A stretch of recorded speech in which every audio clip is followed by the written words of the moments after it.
Hello, everyone. I'm Lisa D'Amico with the Rockland Arts Festival, and I have the pleasure today of speaking with Adam Zaydenband. So, Adam, I'm thrilled to talk to you. And you're one of these, what I would call creatives. And I always use the word creative because it really, for me, represents an individual that has multiple talents. And you are definitely multi-layered. Oh, thank you, Lisa. It's a pleasure to speak with you as well. And you're absolutely right when it comes to layers. I always say I'm both equally performance artist as well as a fine artist. I've been dabbling with art for as long as I can remember, and I've always had an affinity for both. When I was very little in dance school, I thought I would be both a singer, actor, dancer, and I realized later that I'm more of a dancer. I'm a somewhat good singer, and I'm, not the greatest actor, but that's okay.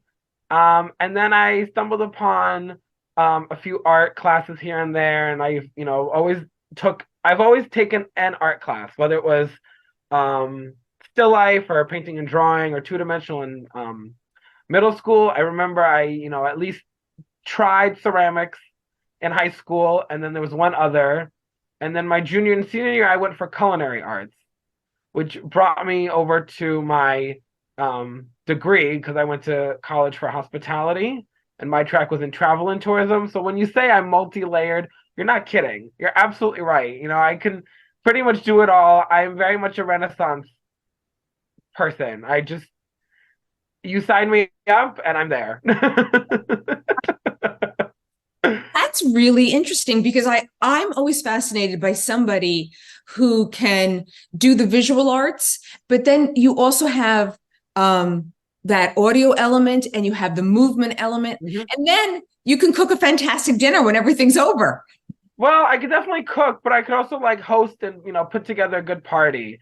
My degree, at least when I went for my degree in RCC, it was hospitality and tourism, but my track was in travel and tourism. So I was a lot more like people oriented, front of the house, tourism, things of that nature. But I was, at least smart, and I took beverage management. I took restaurant management, and I even took baking. I took baking 101 and professional baking. So, like I said, I'm pretty much able to do anything. I'm surprised I wasn't in the kitchen last night, but it is what it is. So tell me, I'm let's start with the visual arts because I'm a visual artist and I always feel Correct. like that's, a good start off point. Talk to me about your inspiration visually and then how you're inspired in your other categories. So as far as my art, when it comes to me doing something on like canvas or watercolor paper or just pretty much whatever I could get my hands on that I can frame, I like to be as multi-mixed media as possible. So I'll use art supplies and I'll use whatever I have on hand that's not dried out or old. But I also like to use whatever left over. Like I sometimes have a necklace that's broken or I have a ring that, somehow fell apart.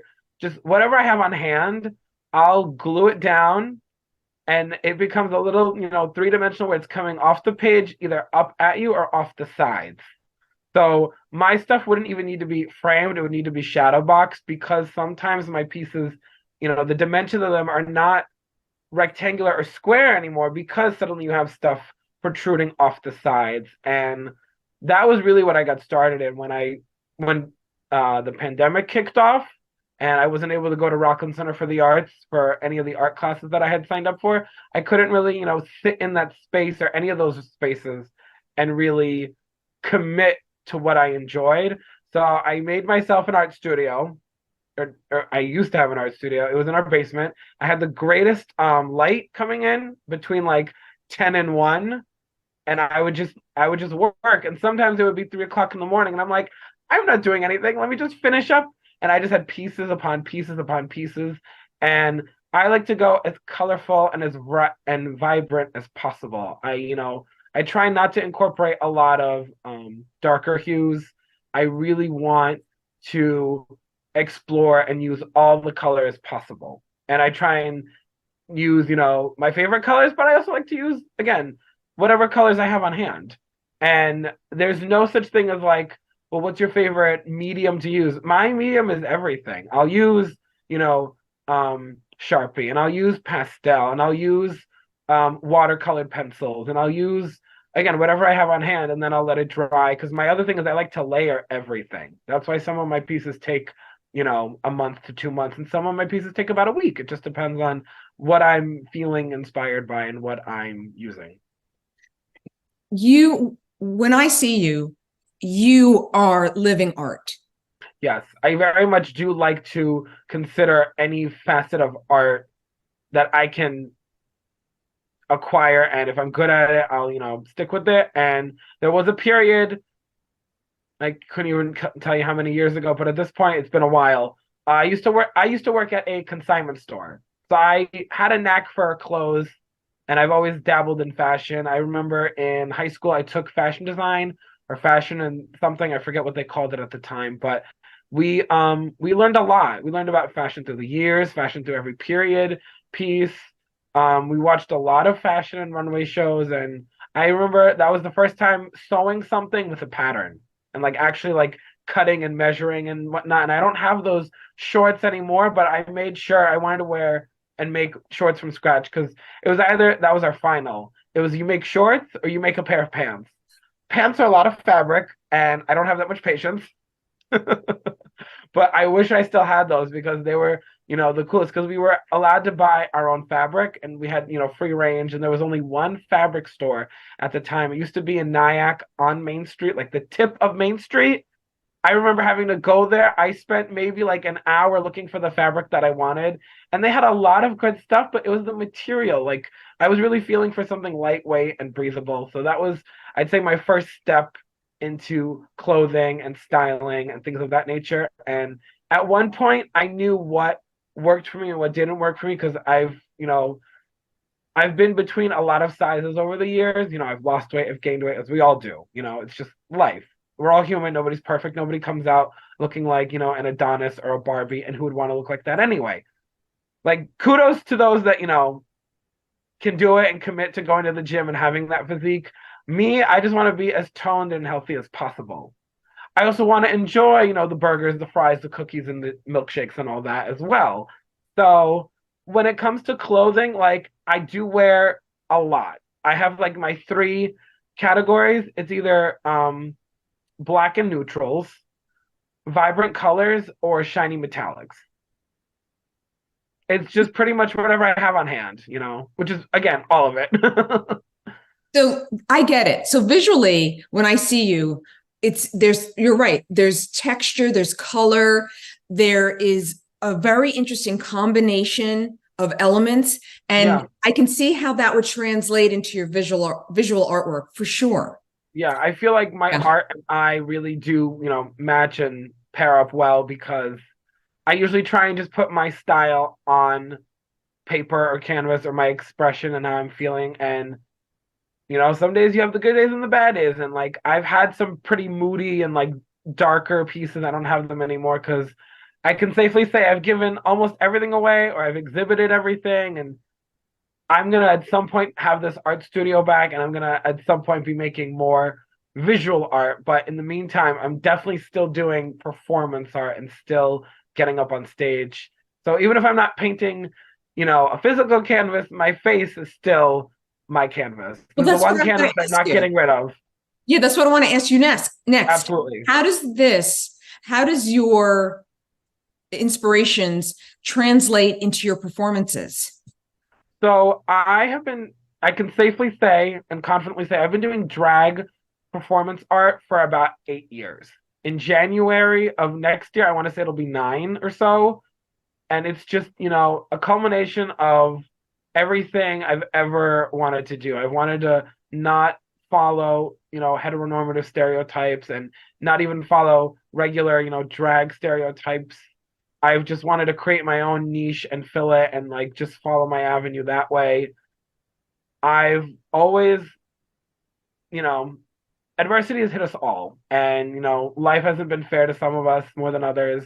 And I've only wanted to take my experiences and turn it around for myself, but also I want to show people that you can come out on top despite the things that life has thrown at you. And anybody within the queer community can hopefully sympathize or empathize with what I'm going through. But I want to just make it comfortable for anybody that comes to a show of mine or a show where it's me and a bunch of my, good Judies up on stage. It's something I have a huge affinity and passion for as long as I can remember. Like drag has been around for quite some time, whether I knew it or not at a young age or whether I was in middle school or high school.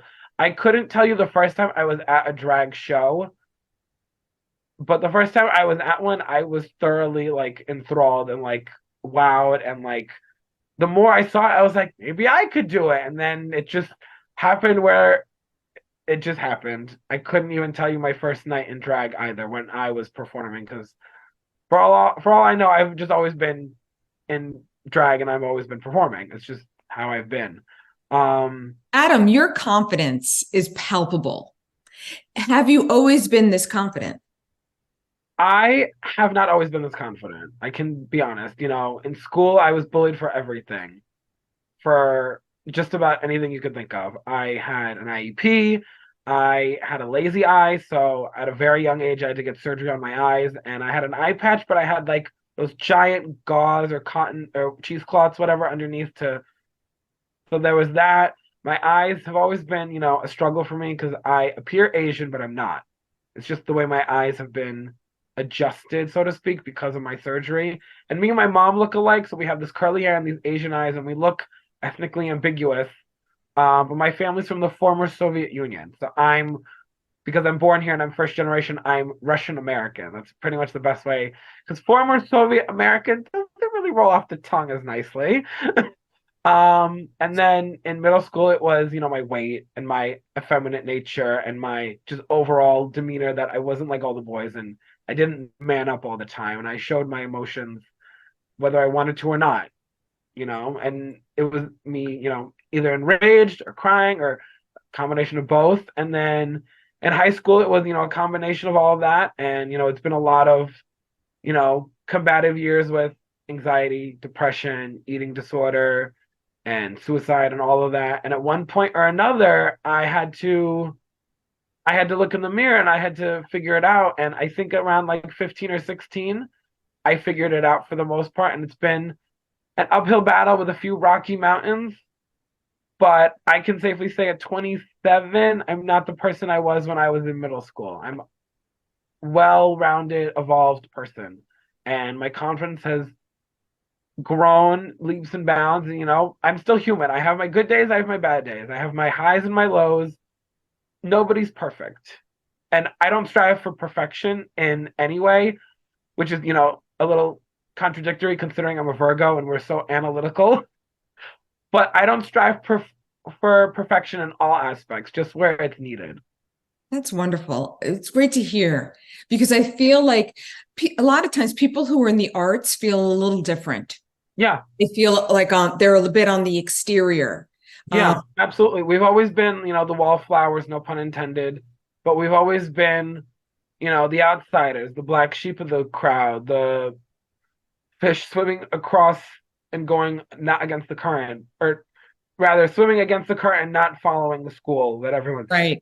going. It's just any artist I've spoken to, whether it's a photographer, performance artist, anybody that didn't go to school to be the typical doctor, lawyer, or physician or whatever.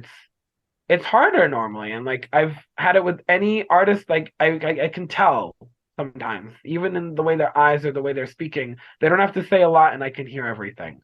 I think we all have a sixth sense. Some of us have more senses than others, but I have this sixth sense where I have like in the back of my mind, like I can really empathize with people, and some people, silence is the loudest shout. And sometimes saying nothing, you hear everything. And that was me for a while. I was so quiet, and people were like, something's up. And occasionally, it comes out here and then where I'm so quiet that people can tell something's wrong.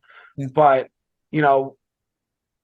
when you've been going against the tide your whole life and you've been trying to find your tribe and trying to see where you fit in, it takes a while, it doesn't happen overnight.